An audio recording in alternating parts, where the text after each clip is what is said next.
ఏసే పరిష్కారము అనుదిన Bible television కార్యక్రమం ప్రేక్షకులందరికీ మన ప్రభువును ప్రియ రక్షకుడు అయిన యేసుక్రీస్తు వారి అత్యున్నతమైన నామమున వందనాలు.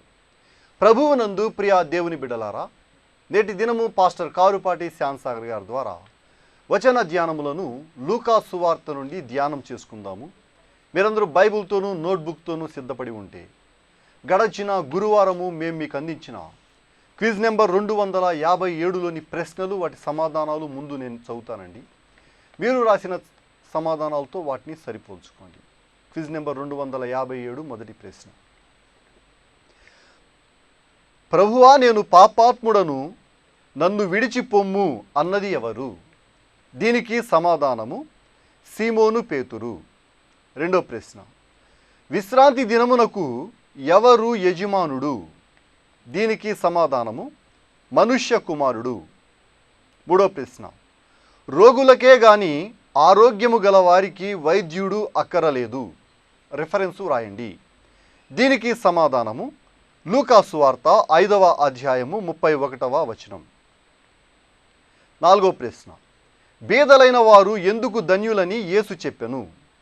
దీనికి సమాధానము దేవుని రాజ్యము వారిది గనుక. ఆఖరి ప్రశ్న. నోరు దేనిని గూర్చి మాట్లాడును? దీనికి సమాధానము హృదయము నిండి యుండు దానిని బట్టి.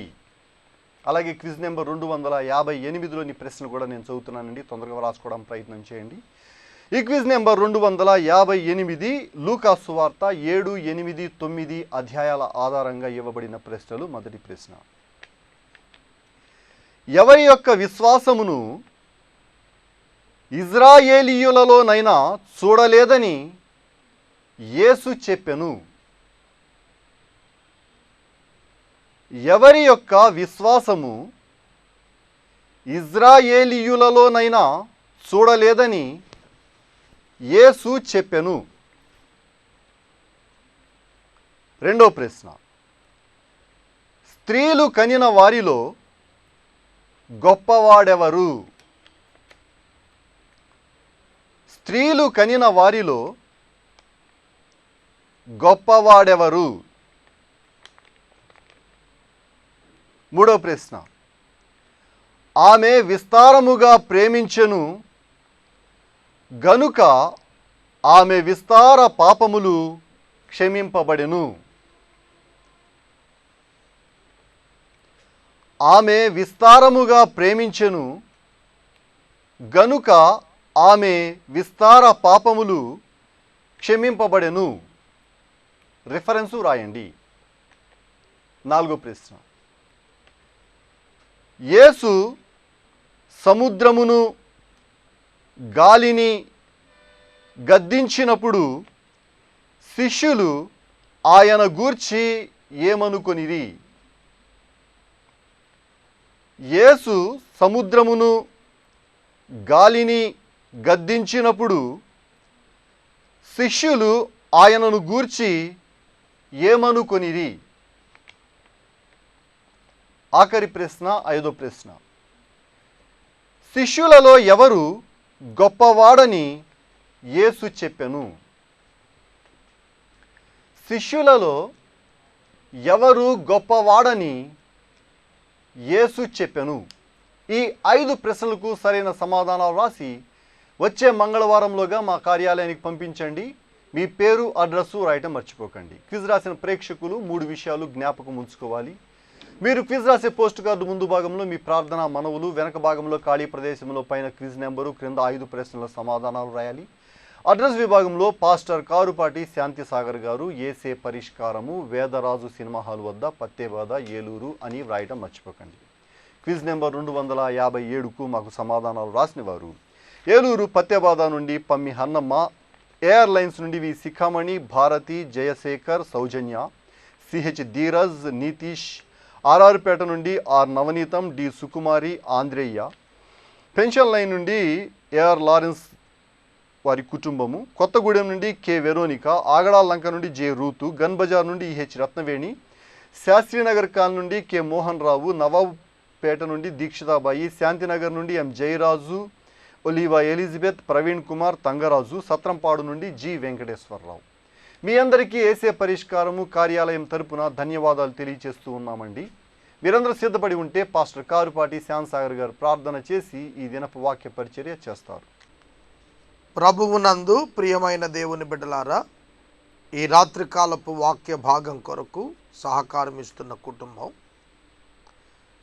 పత్తేబాద వాస్తవ్యులు కీర్తిశేషులు కారుపాటి సుధాకర్ గారి తృతీయ జ్ఞాపకార్థం తల్లిదండ్రులు శ్రీ కారుపాటి జెర్మియా స్వామిదాస్ గారు, రిటైర్డ్ హెడ్ మాస్టర్, మరియు శ్రీమతి ఎర్రగుంట సరోజిని గారు, retired nursing superintendent, government head quarters hospital Eluru. ఈ కుటుంబం ఆర్థిక సహకారం అందిస్తున్నారు.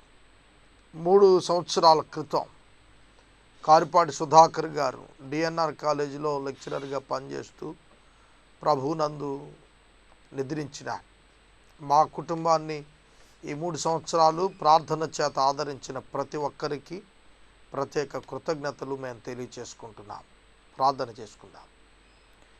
మమ్మలను మిక్కిలిగా ప్రేమిస్తున్న మా ప్రియ తండ్రి, మీకు స్తుతులు స్తోత్రాలు చెల్లించుకుంటున్నాం. ఈ రాత్రికాలం ప్రభు మీ లేఖన భాగాలు ధ్యానించడానికి మేమంతా సిద్ధంగా ఉన్నాం. మాతో మీరు మాట్లాడండి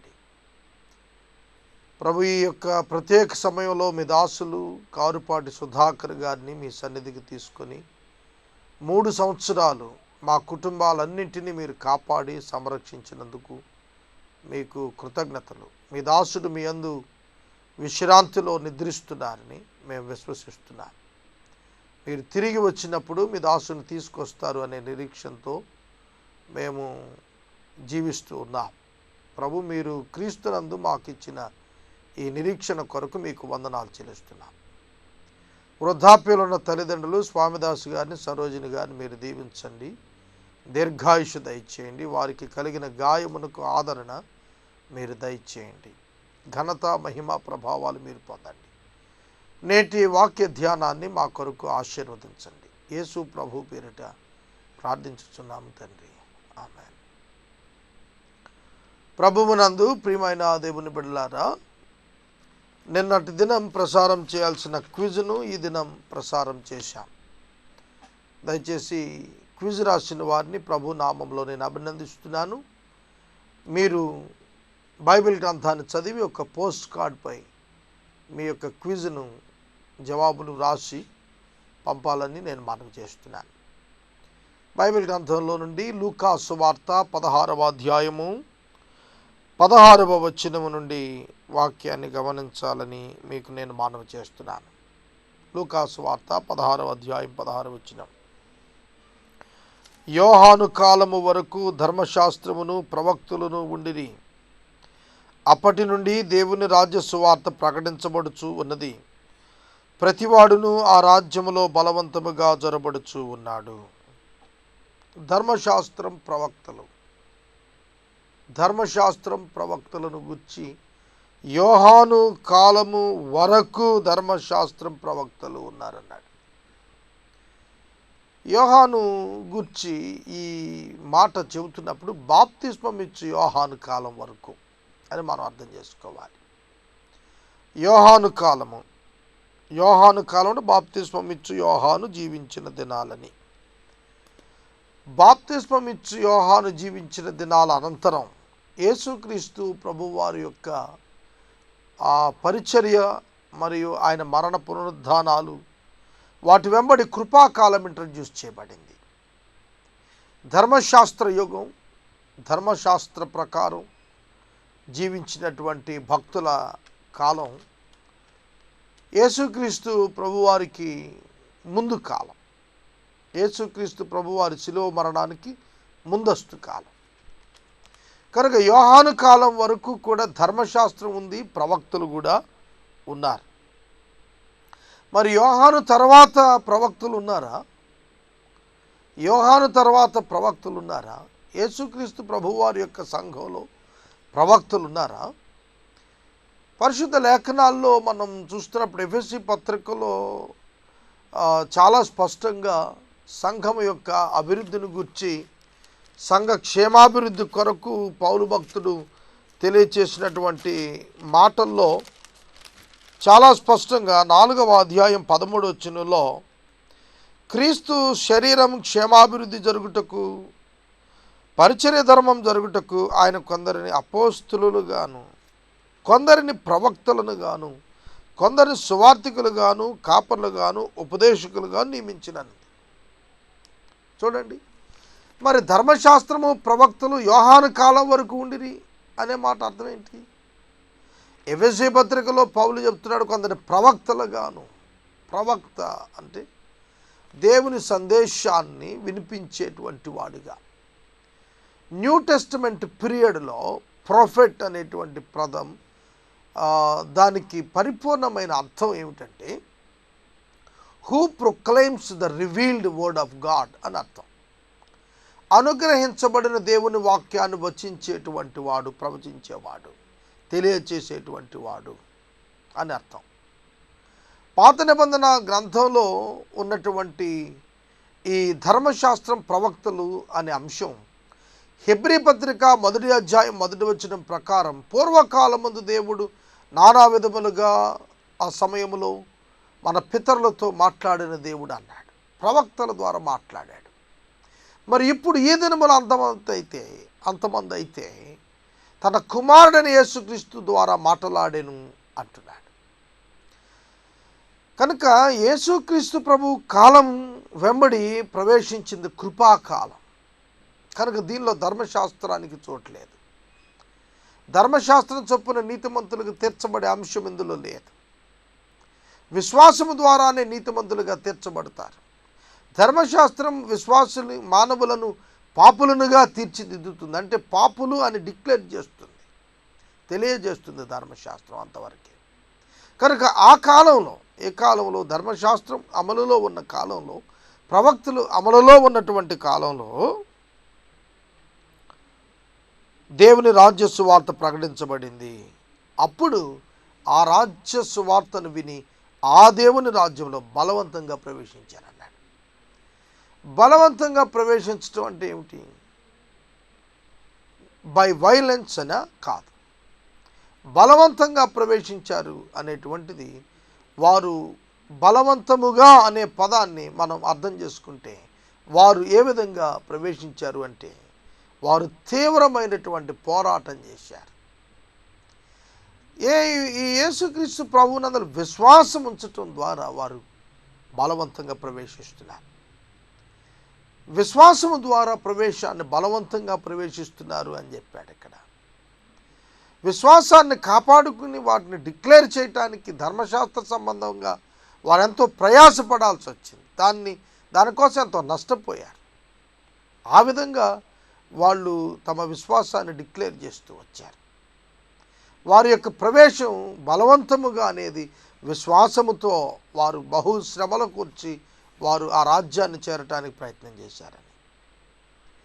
చూడండి, బైబిల్ టైమ్స్లో పాత నిబంధన కాల సమయాలలో ఆయా భక్తులు వారి యొక్క జీవితాల్లో తీవ్రమైన పరిస్థితుల గుండా వెళ్ళారు. అయినప్పటికీ వారి విశ్వాసాన్ని సడలనీయకుండా కాపాడుకుంటూ వచ్చారు. అందుకే వారిని గురించి లూకా అంటున్నాడు, బలవంతంగా దేవుని రాజ్యంలో ప్రవేశించారు. బై ఫోర్స్, చాలా సులభంగా ఏదో ఊరికే ప్రవేశించినట్టు కాదు. వారు చాలా శ్రమల పాలై వారు విశ్వాసంతో దేవుని రాజ్యంలో ప్రవేశించారు. పోరాటం వెంబడి వారు ప్రవేశించారు. ధర్మశాస్త్రంలో ఒక పొల్లైనా తప్పిపోవుట కంటే ఆకాశం భూమి గతించిపోవుట సులభం. ధర్మశాస్త్రంలో ఒక పొల్లైనా ఒక సున్న అయినా తప్పిపోదు అంటున్నాడు ప్రభు. సోదరుడా, సోదరి, మరి అటువంటిప్పుడు ధర్మశాస్త్రం తీసివేయబడటం ఏమిటి? ధర్మశాస్త్రం తీసివేయబడటం అనగా ధర్మశాస్త్రం యేసుక్రీస్తు ప్రభువారు నెరవేర్చి తొలగించారు. ఆయన సంపూర్ణం చేసేసాడు. దాన్ని ఆయన అనుభవించాడు. దాని ప్రకారం ఆయన నడిచి ఆయన దానిని పరిపూర్ణం చేశాడండి. ప్రియమైన దేవుని బిడ్డలారా, కనుక ధర్మశాస్త్రాన్ని కొట్టివేయటం అంటే ధర్మశాస్త్రాన్ని నెరవేర్చి దేవుని కుమారుడని యేసు తాను దానిని తొలగించి కృపను అనుగ్రహించటం అని మనం అర్థం చేసుకోవాలి. అందుకని అది కొట్టివేయబట్టం అసాధ్యం అని చెప్తున్నాడు. తన భార్యను విడనాడి మరి ఒకరిని వివాహం చేసుకున్నవాడు ప్రతివాడు కూడా వ్యభిచారం చేస్తున్నాడు.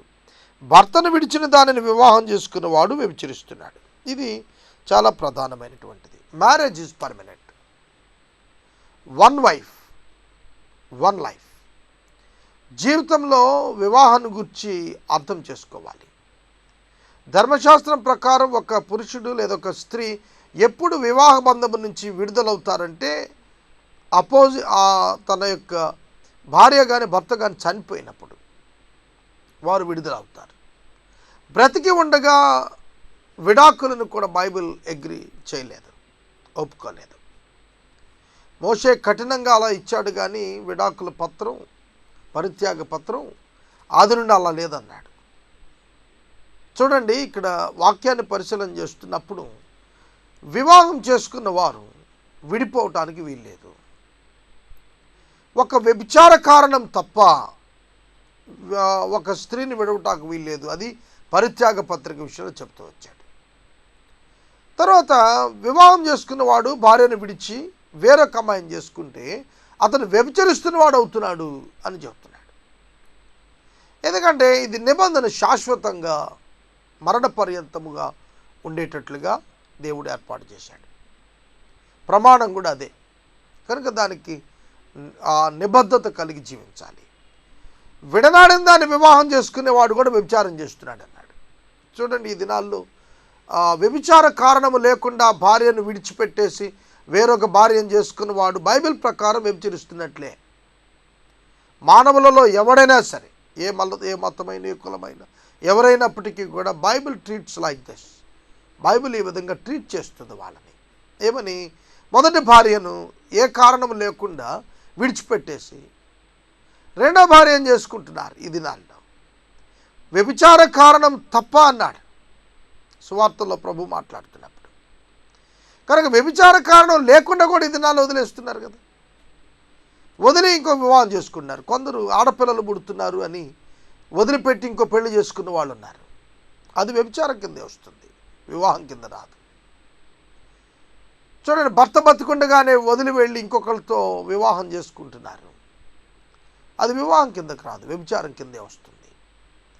కనుక ఈ వివాహము, క్రైస్తవ వివాహం యొక్క విలువలు ఏమిటో ప్రతి ఒక్కరు కూడా తెలుసుకోవాలి.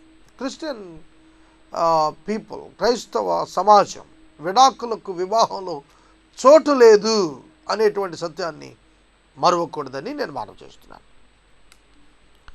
ఇక 19వ వచనం దగ్గరకు వచ్చేటప్పటికి ఈ యొక్క అధ్యాయంలో చాలా అద్భుతమైనటువంటి ఉపమానం. యేసుక్రీస్తు ప్రభువు చెప్పిన ఉపమానాలన్నింటిలో ఈ ఒక్క ఉపమానంలోనే పేర్లు వినియోగించాడు. ఈ ఉపమానం చాలా ప్రత్యేకమైనటువంటి ఉపమానం. అందుకని ఇది వాస్తవ సంఘటనగా కూడా భావించాల్సి ఉంటుంది. యేసుక్రీస్తు ప్రభువు చెప్పిన ఈ ఉపమానం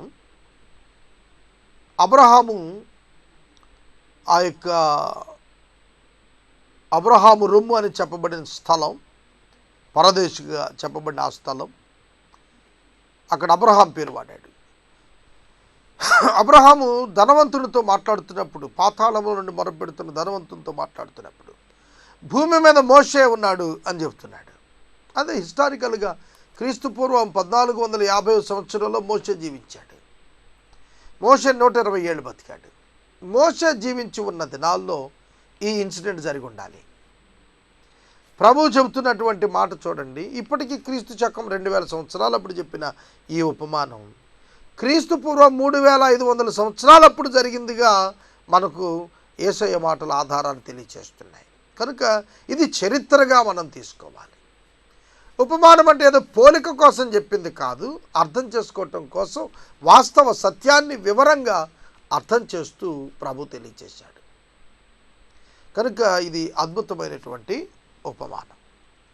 ఈ ఉపమానంలో అబ్రహాం పేరు వాడాడు, మోషే పేరు వాడాడు, లాజరు అను పేదవాని పేరు వాడాడు.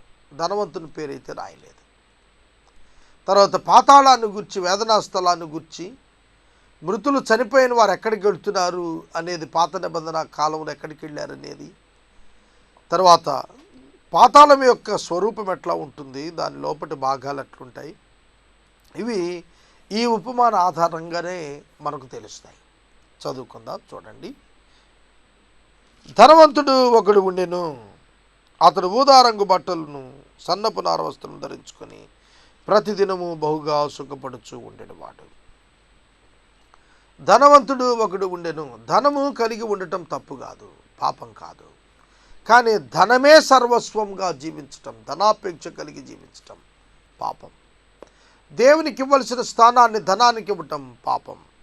ఇదే అధ్యాయంలో దేవునికి సిరికి ఒక దాసుడు ఒకేసారి ఇద్దరు యజమానులు కలిగి ఉండలేరని చెబుతూ ఇక్కడ ప్రభువు చెప్పిన మాటలు ఇదే అధ్యాయంలో మనం 13వ వచనంలో చూసాం. ఏ సేవకుడు ఇద్దరు యజమానులను సేవింపలేడు. వాడు ఒకరిని ద్వేషించి ఒకరిని ప్రేమిస్తాడు, ఒకరిని అనుసరించి ఇంకోటి తృణీకరిస్తాడు. సిరికి దేవునికి ఇద్దరికి దాసుడే ఉండటం అసాధ్యం అని చెప్పాడు ప్రభు. ఈ ధనవంతుడు సిరికి దాసుడయ్యాడు. దేవునికి దాసుడు ఉండాల్సిన వాడు. ఉదారంగు వస్త్రం చాలా బలమైనటువంటి ఖరీదైనటువంటి వస్త్రం. ఉదారంగు వస్త్రం ఈ దినాల్లో మనం ఈ అద్దకం పనులు వచ్చేసాయి.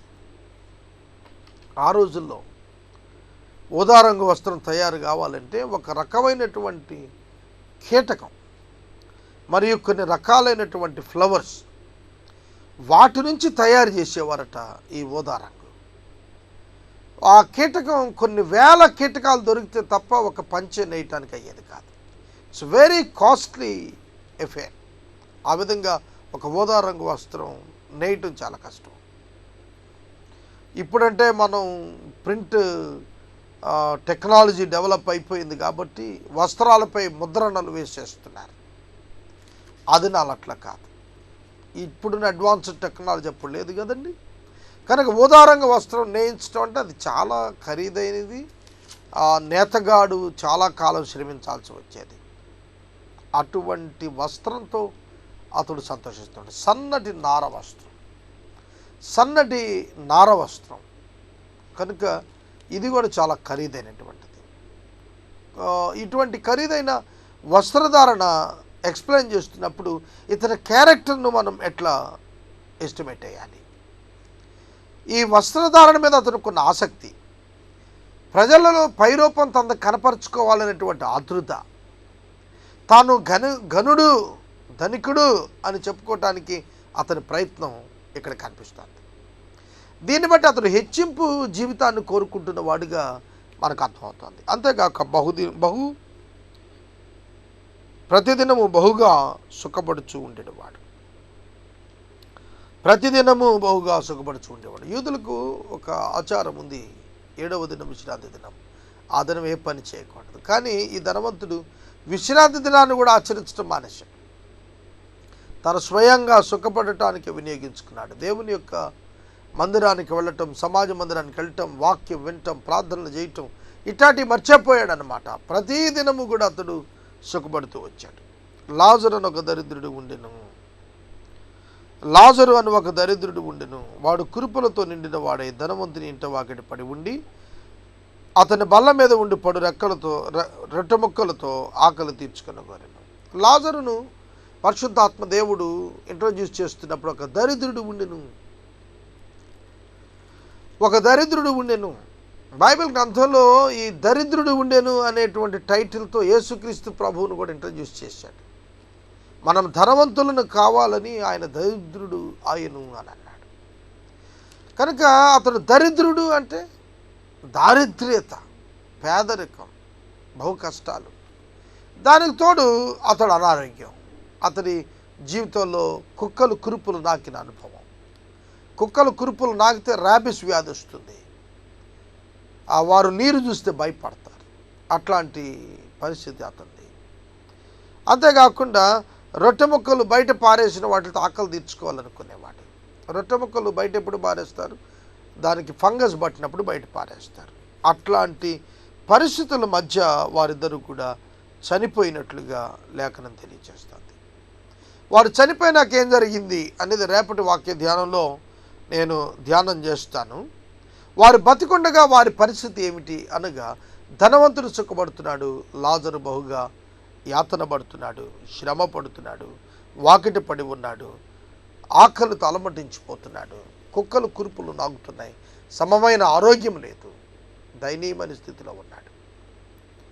అయితే మరణానంతరం ఈ సీన్ రివర్స్ అయింది. లాజరు అబ్రహాము రొమ్ముకు కొనిపోబడ్డాడు. ధనవంతుడు పాతాళములో వేదనా స్థలానికి వెళ్ళాడు.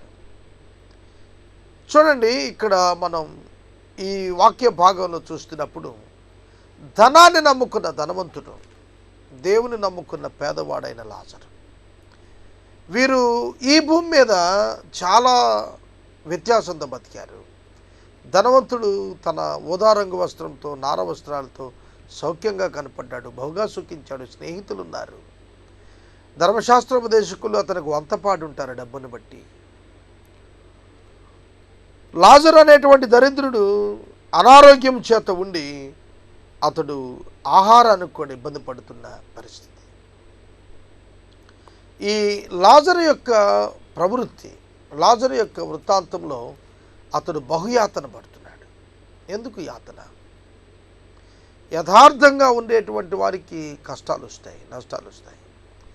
ధనవంతునికి ఇల్లు ఉంది అంటే కుటుంబం ఉంది, కానీ లాజరుకు కుటుంబం ఉన్నట్టు రాసిలేదు. ధనవంతునికి ఇల్లు ఉంది, బంధువులు ఉన్నారు, సోదరులు ఉన్నారు, కుటుంబం ఉంది. కానీ ఈ యొక్క ధనవంతునికి ఉన్నటువంటి విధంగా లాజరుకు ఇల్లు లేదు. ఇల్లు లేదు, ఆటోమేటిక్గా కుటుంబం లేదు, పోషిస్తున్న బంధువులు లేరు, అన్నం పెట్టే దిక్కు లేదు, పైపెచ్చు వ్యాధిగ్రస్తుడు. ధనవంతుడు ఇంట వాకిట పడి ఉన్నాడు అంటే దయనీయమైనటువంటి పరిస్థితి. ఇల్లు లేనివాడుగా ఉన్నాడు, గృహం లేదు, ఆరోగ్యం లేదు, డబ్బు లేదు, ఉద్యోగం లేదు, కుటుంబం లేదు, ఎన్ని శ్రమలు పడుతున్నాడు. శ్రమలు పడుతున్న వారు పరలోకానికి, సుఖపడుతున్న వారు నరకానికి వెళతారు అని చెప్పలేదండి బైబిల్. సుఖపడుతున్న వారి యొక్క యాటిట్యూడ్ సుఖమే, దేవునితో రిలేషన్షిప్ లేదు. కష్టపడుతున్న వారి యొక్క యాటిట్యూడ్ వాడు కష్టాలలో సైతం దేవునితో సంబంధం కలిగి ఉన్నాడు. కనుక దేవునితో కలిగిన సంబంధాన్ని బట్టి నీ నిత్య జీవితం ఎక్కడనేది ఆధారపడి ఉంటుంది. కానీ భూమి మీద నువ్వు సుఖపడుతున్నావా, కష్టపడుతున్నావా అనే దానిపై నీ నిత్యత్వం ఆధారపడి ఉండదు. రేపటి వాక్య ధ్యానంలో మరిన్ని విషయాలు నేను వివరిస్తాను. ఈ రాత్రికాల వాక్య భాగానికి సహకారం ఇచ్చిన కుటుంబం, ఫతేబాద్లో నివాసం ఉంటున్న మా తల్లిదండ్రులు, మా సోదరుడు కారుపాటి సుధాకర్ లెక్చరర్ గారి జ్ఞాపకార్థం మా తల్లిదండ్రులు శ్రీ కారుపాటి జర్మియా స్వామిదాస్ గారు రిటైర్డ్ హెడ్ మాస్టారు, శ్రీమతి ఎర్రగుంట సరోజిని గారు రిటైర్డ్ నర్సింగ్ సూపరింటెండెంట్ గారు ఈ ఎపిసోడ్కు ఆర్థిక సహకారం ఇచ్చారు. మా కుటుంబ ఆదరణ కొరకు ప్రార్థిస్తున్న వారికి కృతజ్ఞతలు, ఇంకనూ ప్రార్థించమని మనవి చేస్తూ ఉన్నాం. క్విజ్ రాసిన బిడ్డలకు ప్రత్యేక అభినందనలు తెలియజేస్తున్నాను. మనము ఇంతవరకు పాస్టర్ కారుపాటి శ్యామ్ సాగర్ గారి ద్వారా వచన ధ్యానములను లూకాసు వార్త నుండి ధ్యానం చేసుకున్నాం. ఈ కార్యక్రమం ద్వారా మీరు పొందుకునుచున్న ఆత్మీయ మేలులు ఒక ఉత్తరం ద్వారా మాకు తెలియచేయండి. మీ ప్రార్థనా మనవులు మాకు తెలియచేస్తే ఏసే పరిష్కారము కార్యాలయంలో ఏర్పాటు చేసిన ప్రత్యేక ప్రార్థనా శిబిరంలో మీ కొరకు ప్రార్థిస్తాం. మీ కుటుంబ పక్షముగా ఒక ఎపిసోడ్ ప్రసారం చేయాలనుకున్నారు మాకు తెలియచేయండి. అలాగే మా ఈ కార్యక్రమానికి ప్రతి నెల 100 రూపాయలు కానీ, 50 రూపాయలు కానీ, 25 రూపాయలు కానీ ఆర్థిక సహకారం అందించాలనుకునేవారు మాకు తెలియచేస్తే మా సిబ్బంది మీ గృహాలను దర్శిస్తారు. క్విజ్ నెంబర్ 258లోని ప్రశ్నలు మరోసారి చదువుతున్నానండి, తొందరగా వ్రాసుకోవడానికి ప్రయత్నం చేయండి. ఈ క్విజ్ నెంబర్ 258 లూకాసు వార్త 7, 8, 9 అధ్యాయాల ఆధారంగా ఇవ్వబడిన ప్రశ్నలు. మొదటి ప్రశ్న, ఎవరి యొక్క విశ్వాసమును ఇజ్రాయేలీయులలోనైనా చూడలేదని యేసు చెప్పెను? ఎవరి యొక్క విశ్వాసమును ఇజ్రాయేలీయులలోనైనా చూడలేదని యేసు చెప్పెను? రెండో ప్రశ్న, స్త్రీలు కనిన వారిలో గొప్పవాడెవరు? స్త్రీలు కనిన వారిలో గొప్పవాడెవరు? మూడో ప్రశ్న, ఆమె విస్తారముగా ప్రేమించెను గనుక ఆమె విస్తార పాపములు క్షమింపబడెను. రిఫరెన్సు వ్రాయండి. ఆమె విస్తారముగా ప్రేమించెను గనుక ఆమె విస్తారమైన పాపములు క్షమింపబడెను. రిఫరెన్సు వ్రాయండి. 4వ ప్రశ్న, యేసు సముద్రమును గాలిని గద్దించినప్పుడు శిష్యులు ఆయనను గూర్చి ఏమనుకొనిరి? యేసు సముద్రమును గాలిని గద్దించినప్పుడు శిష్యులు ఆయనను గూర్చి ఏమనుకొనిరి? ఆఖరి ప్రశ్న, 5వ ప్రశ్న, శిష్యులలో ఎవరు గొప్పవాడని యేసు చెప్పెను? శిష్యులలో ఎవడు గొప్పవాడని యేసు చెప్పెను? ఈ 5 ప్రశ్నలకు సరైన సమాధానాలు రాసి వచ్చే మంగళవారంలోగా మా కార్యాలయానికి పంపించండి. మీ పేరు, అడ్రస్సు రాయటం మర్చిపోకండి. ముగింపు ప్రార్థన ఆశీర్వాదాలతో ఈ కార్యక్రమాన్ని ముగించుకుందాం. ప్రార్థన చేసుకుందాం. దయచేసి తలలు వంచండి, ప్రార్థనలో ఏకీభవించండి. మమ్మల్ని మిక్కిలుగా ప్రేమిస్తున్న మా ప్రియ తండ్రి, మీకు కృతజ్ఞతలు. వాక్యం విన్న బిడ్డలను దీవించండి. ఈ రాత్రికాలం ప్రభువా, పరలోక రాజ్యం బలవంతంగా పట్టబడింది. ఆనాటి ప్రజల యొక్క విశ్వాసాన్ని తలుచుకున్నప్పుడు ఈనాటి మా శ్రమానుభవాలు ఏపాటివి? ప్రభు, మీ నామములో ఉచితంగా మాకు దొరికిన పాపక్షమాపణ బట్టి మీకు స్తోత్రాలు. మీ ఆత్మచేత మాకు అనుగ్రహించబడుతున్న అనుదిన ఆదరణ కొరకు మీకు వందనాలు చెల్లిస్తున్నాం. ప్రభు, ఈ రాత్రికాలం ప్రత్యేకంగా క్విజ్ రాసిన బిడ్డలను దీవించమని వేడుకుంటున్నాం. మీ దాసుడు కారుపాటి సుధాకర్ గారిని మీ సన్నిధికి తీసుకున్న 3 సంవత్సరాలు మా కుటుంబం అంతటిని మీరు ఆదరించినందుకు మీకు కృతజ్ఞతలు. మా కుటుంబం పక్షంగా మేలు చేసిన, ప్రార్థించిన ప్రతి కుటుంబాన్ని మీరు దీవించాలని మేము ప్రత్యేకంగా ప్రార్థన చేస్తున్నాం. మీ కృపా మహిమకు కీర్తి కలుగునట్లుగా మేము జీవించుటకు సహాయం చేయండి. మా రక్షకుడైన యేసు ప్రభు పేరిట ప్రార్థిస్తున్నాము తండ్రి, ఆమేన్. మన తండ్రి అయిన దేవుని ప్రేమ, కుమారుడైన యేసుక్రీస్తు వారి యొక్క కృప, పరిశుద్ధాత్మ దేవుని యొక్క అన్యోన్య సహవాసము సదాకాలం మనకందరికీ తోడై ఉండును గాక. ఆమేన్.